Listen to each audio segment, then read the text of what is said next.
before the first city, before the first word, before the first tool. There was just a thought, and that thought changed everything. 300,000 years ago, on a vast and empty continent, something woke up. Not an animal, not a predator, not prey. Something that could look at the stars and wonder why they were there. For the first time in 4 billion years of life on this planet, a living creature asked a question it had no answer to. That creature was us. The human brain is the most complex object in the known universe. 86 billion neurons, 100 trillion connections, firing at speeds we still cannot fully measure. But it did not start this way. For millions of years, our ancestors survived on instinct alone. Fight, hunt, sleep, repeat. Then, something shifted. The prefrontal cortex began to grow, and with it came something no other species had ever possessed: the ability to imagine something that did not exist yet. Imagination. That single gift changed everything. First came fire. Humans learned to control it, and suddenly the night was no longer dangerous. Then came language. Not just sounds, but symbols, grammar, meaning. The ability to share a thought from one mind into another. For the first time in history, knowledge did not die with the person who held it. It could be written down, passed on, built upon. Civilizations rose. Mathematics was born. Century after century, generation after generation, humanity did what no other species had ever done. It learned from its own past, and every time it learned something new, it built something more powerful than before. Then came the machines, the steam engine, the assembly line, electricity, the telephone. Each invention did not just solve a problem, each invention compressed time.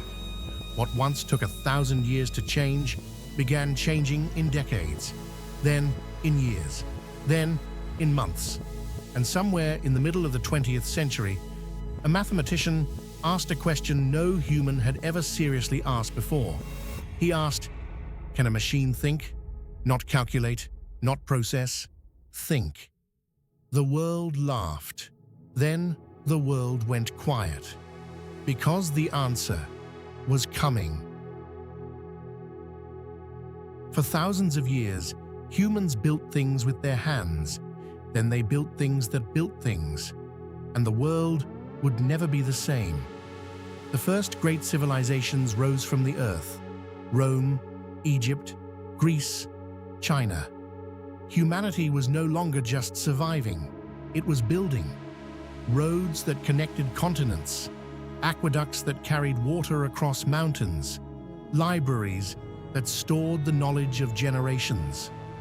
For the first time in history, a human being could walk into a room and read the thoughts of someone who died 1,000 years before them.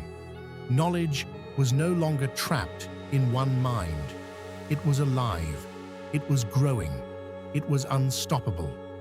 Then came the scientific revolution. Galileo looked through a telescope and saw that the Earth was not the center of everything. Newton watched an apple fall and discovered the force that holds the universe together. Da Vinci drew machines that would not be built for 500 years. Humanity was not just living in the world anymore, it was trying to understand it. Then came the Industrial Revolution. Steam, iron, coal, speed. For the first time in human history, a machine could do the work of 100 men. Factories rose, cities grew, the world accelerated. What once took a lifetime to build, now took a month. What once took a month, now took a day. The human mind had created something it was beginning to lose control of. The machine was faster, the machine was stronger, the machine never tired, but the machine could not think, not yet. Then, in 1879, Thomas Edison held a glass bulb in his hands, and the darkness was gone forever. Electricity changed everything: communication, transportation, industry, medicine. The pace of human invention was now so fast that a person born in 1900 would live to see the automobile, the airplane, the telephone, the television, and the atomic bomb, all in one lifetime. Humanity had become the most powerful force on the surface of the Earth. But something was coming, something that would make even electricity look small. In 1950, a man named Alan Turing asked a question: can a machine think? Not calculate, not process data, think. The world was not ready for that question, but Turing was not asking for permission. He was already building the answer. The first computers filled entire rooms. They weighed tons. They consumed enough electricity to power a city block, and they could perform calculations faster than any human mind. But they could not learn. They could not adapt. They could not look at a problem they had never seen before and find a solution. That was still the exclusive domain of the human brain. For decades, the gap between human intelligence and machine intelligence seemed uncrossable. Then something changed. Scientists began studying the human brain, not just as a biological organ, but as an information processing system. They asked a radical question: what if we built a machine that worked the same way the brain works, not programmed with rules, but trained on experience? Neural networks were born, artificial systems modeled directly on the architecture of the human brain. The same structure, the same logic, billions of connections firing in response to information, learning, adjusting, getting smarter. And then in 2023, the world woke up and everything was different. Artificial intelligence could now write, create, reason, plan, generate, design. It could do in seconds what took a human hours. It could do in hours what took a human years. We had not just built a tool, we had built a mirror. And for the first time in 300,000 years of human history, we were no longer alone at the top of the intelligence ladder. The question was no longer, can a machine think? The question was, what happens now?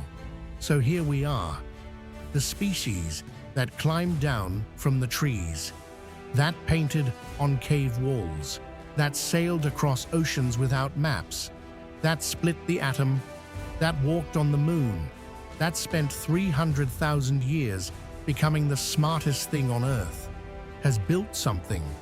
And the question that will define the next 100 years of human history is not whether AI is powerful. We know it is powerful. The question is it more powerful than us? Can it outthink us, outcreate us, out-earn us, outfeel us? We spent years in laboratories writing the equations. We spent nights at desks writing the code line by line. Every keystroke a choice, every algorithm a decision, every model a reflection of the human mind that built it. We did not just program machines. We poured ourselves into them, our knowledge, our patterns, our language, our creativity. And now we face what we created, not with fear, not with surrender, but with curiosity. Because that is what humans do. We ask questions, we run experiments, we find out. Can AI beat a human at art? Can AI out-earn a human in business? Can AI outthink a human under pressure? We do not know. Nobody does. But we are going to find out. Every week, every experiment, every result, real challenges, real results. No predetermined winner. Sometimes AI wins, sometimes the human wins. But every single time, you will see something that makes you think differently about what it means to be human in the age of artificial intelligence. Welcome to AI versus Human. This story is just getting started, and you do not want to miss what happens next. Subscribe.